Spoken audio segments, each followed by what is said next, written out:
Well, good evening, everyone. Welcome to Yarkshire Gamer, and I am a Wargamer. It's a thing that's going around on the internet at the moment, and I have been nominated by the wonderful vonketteringham, who's got a wonderful YouTube channel. Loads of you follow it anyway. If you don't, get down there and give it a subscribe.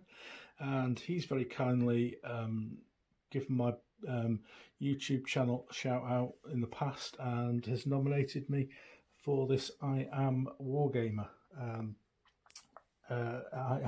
fact, I Am Wargamer sounds better than I Am a Wargamer. Just the removal of that single word suddenly makes me feel all Mel Gibson, paint my face blue, freedom. So I Am Wargamer. Let's go for that instead. So it's been started off by those of you who follow me regularly will know how much research I do for these things, and I've forgotten the guy's name. But it's been started off by somebody. I'm sure it'll pop up in the comments underneath the video, and it's just going around people and just getting some basic questions, a bit of background about them. I think it went around. The YouTube was about 3 years ago, but I wasn't really doing much with the channel then. So it's come around this time, and let's get around and answer some of the questions. So the first one is, how did I, that's me, get into gaming? I watched a few of these videos, and I think there's certainly 2 or 3 different ways in, and I seem to be, I'm in my mid-50s, so this seems to be the standard way in for everyone. So as a child, sort of before pre-teens, I was into Airfix toy soldiers, and I had loads of both the smaller 1/72 scale and the larger 1/32 scale, I think they were. And I just used to love them, used to collect them, and we'd like roll marbles at them and do all sorts of stupid stuff. And I seem to remember throwing sticks at them in the garden, and the ones who survived got promoted, and it wasn't wargaming, but I was playing with the figures. Then probably age of 11, 12, started to think, oh, there must be something more to do with this, and picked up some books from the local library on wargaming, and probably just looked at it. I was an only child, so it was kind of a thing that just kept me interested when I was home on my own looking at stuff. And there was a couple of Airfix guides to wargaming, and I'm just looking in my bookshelf now and I can't see them,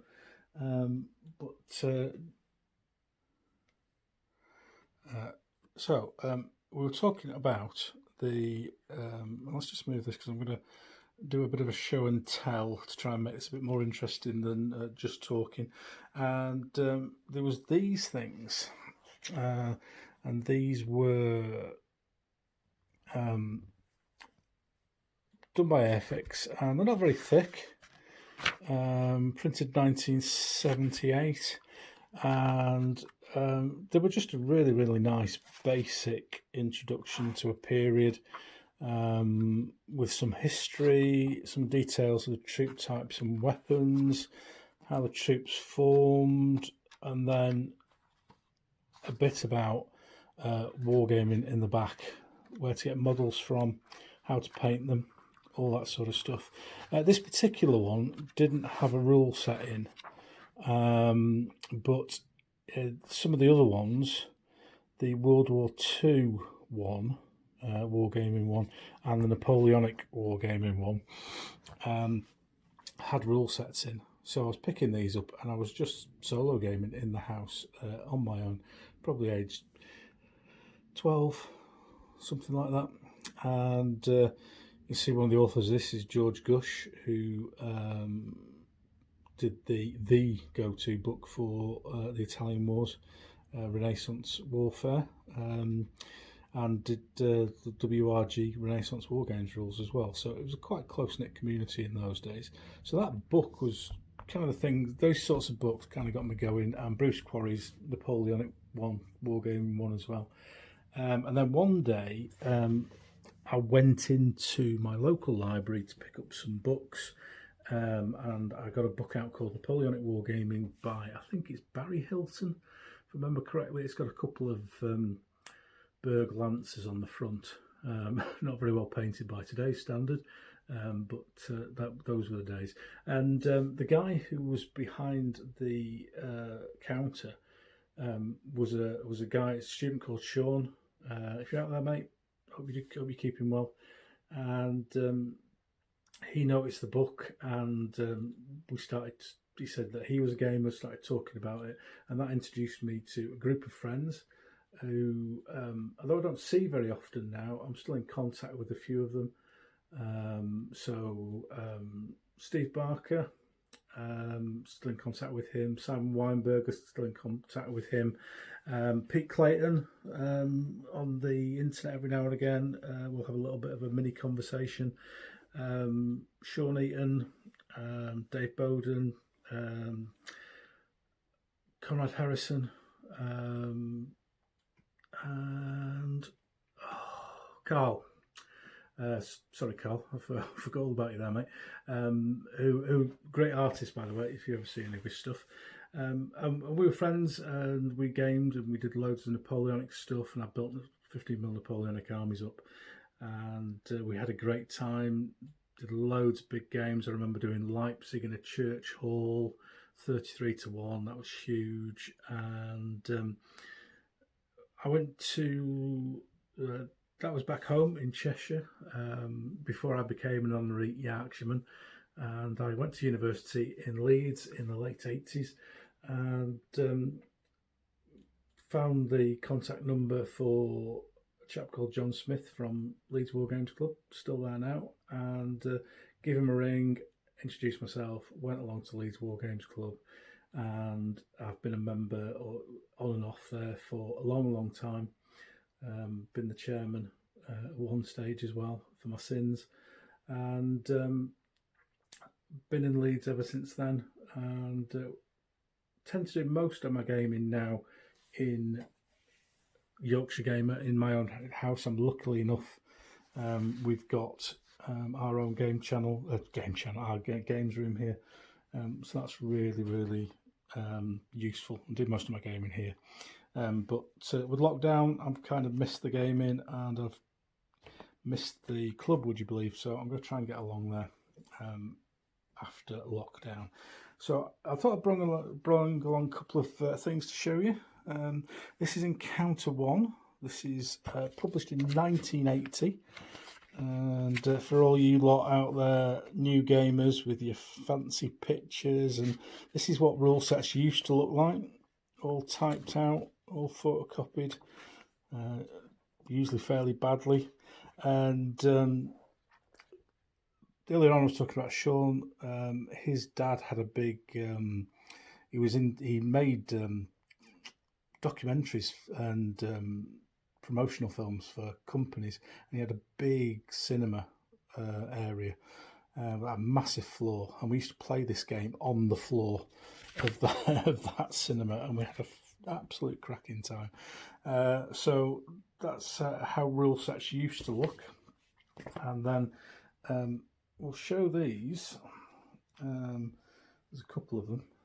These are the first figures I ever painted, and they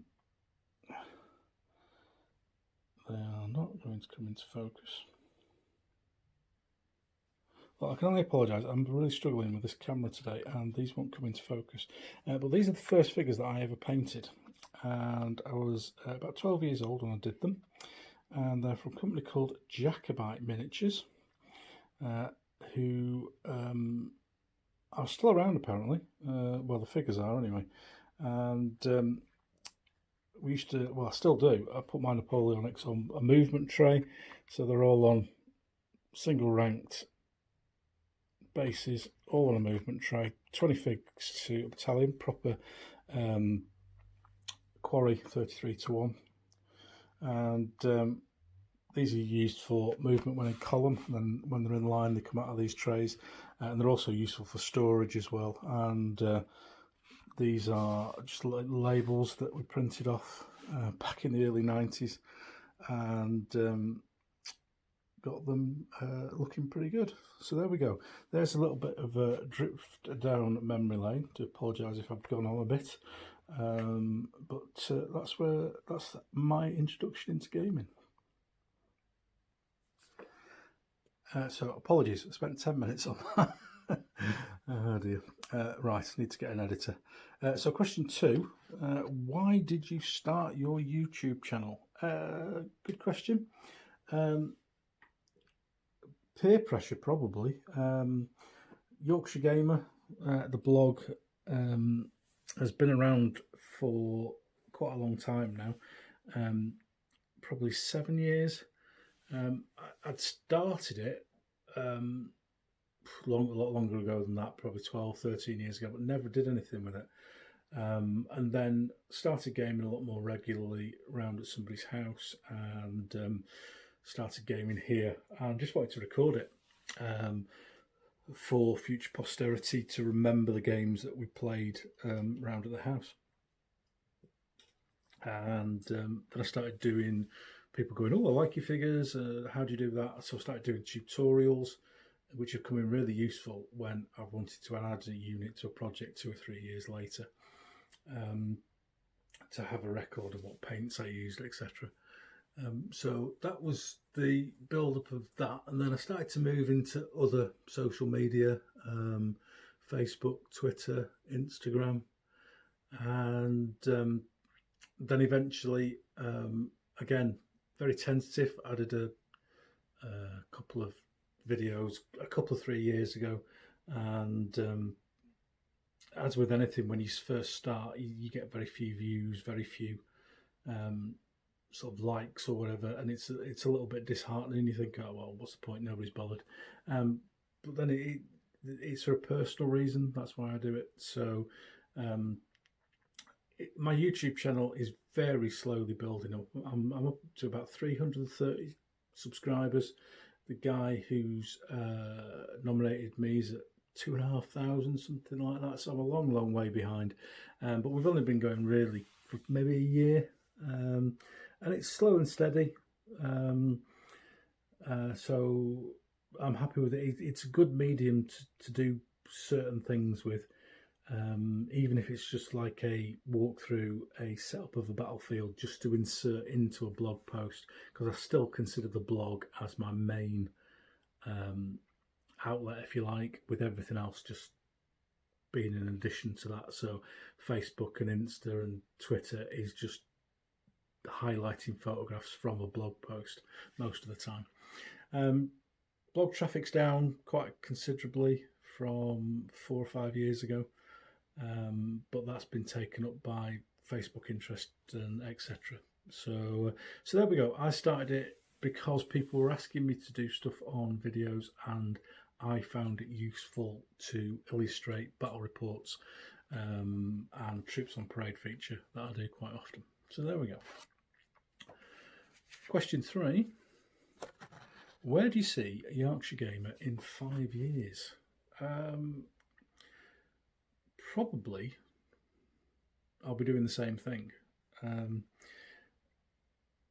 I've been reasonably reactive to changes in social media with Instagram and stuff like that, but it's very difficult to tell which one are going to be popular and which one are going to be popular, let's face it, with us old farts who do gaming. So there's no point me doing TikTok Yorkshire folk dancing videos to introduce my latest army. That's not going to happen. Much to your disappointment, I know. But I'd just like to see a steady growth, really. The YouTube channel has probably got less subscribers than I would hope. So just steadily build up that. Keep going, keep using it as a way of recording what I'm doing here. Hopefully inspiring some people and helping new gamers on the way. So there we go. And the final question, you'll be glad to know, are there any advice to new channels? Ooh. Well, the first one, I think a lot of people have said this from the videos that I've watched, is if you're thinking of it, give it a go. It's not that difficult these days. You don't need multi-million pounds of software or anything like that.